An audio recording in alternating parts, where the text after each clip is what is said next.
नमस्ते।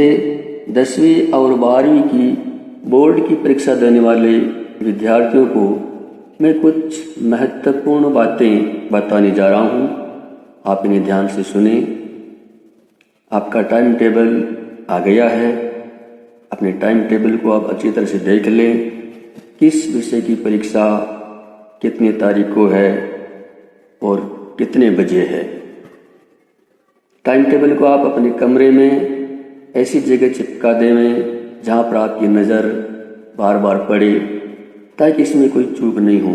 कहीं ऐसा ना हो कि आप तैयारी जिस विषय की कर रहे हैं और जब आप परीक्षा देने जाओ तो वहाँ कोई दूसरा ही पेपर आपको मिले। इसलिए टाइम टेबल को आप अच्छी तरह से देख लें, इसको आप भूलें नहीं।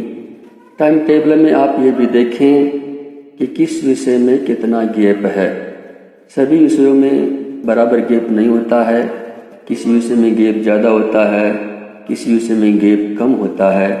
तो आप ये पता लगाएं कि किस विषय में गैप कम है और किस विषय में गैप ज़्यादा है।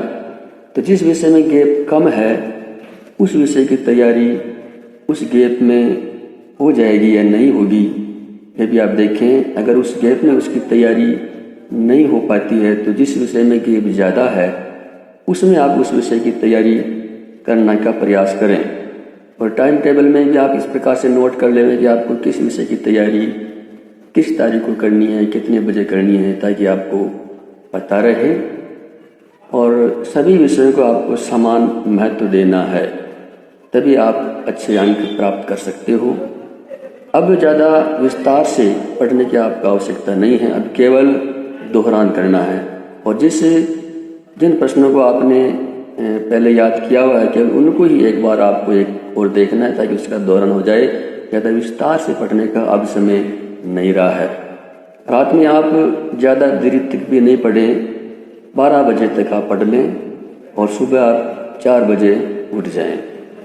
4-5 घंटे की नींद भी बहुत आवश्यक है और स्वास्थ्य के लिए भी बहुत आवश्यक है। आप अपने स्वास्थ्य का भी पूरा ध्यान रखें। संतुलित भोजन करें, समय पर भोजन करें, हल्का भोजन करें और आवश्यकता से ज़्यादा भी आप भोजन नहीं करें। स्वास्थ्य का इस प्रकार से आप पूरा ध्यान रखें। अगर परीक्षा केंद्र आपके निवास स्थान से दूर है तो आपके आने जाने का साधन क्या रहेगा, ये भी आप देख लें। साधन अच्छा हो। अगर आप मोटरसाइकिल से जा रहे हैं तो 2 से ज़्यादा नहीं बैठें, हेलमेट का प्रयोग करें, गाड़ी को तेज़ नहीं चलाएं। घर से निकलते समय आप ये देखें कि आज किस विषय का पेपर है और इस विषय में किन किन सामग्री की आवश्यकता है। जैसे गणित और विज्ञान का है तो उसमें आपको स्केल, रबर, पेंसिल आदि सामग्री की आवश्यकता होती है। इसलिए आप घर से निकलने से पहले देखें कि किन किन सामग्री की आपको आवश्यकता है। एडमिशन कार्ड को आपको कभी नहीं भूलना है। फिर भी अगर कोई सामग्री की आप भूल जाते हैं तो परीक्षा केंद्र पर आपकी सहायता के लिए आपके विद्यालय की शिक्षक होते हैं, तो आप उनसे संपर्क कर लें और जो भी आपको आवश्यकता है आप उनसे मंगवा सकते हैं।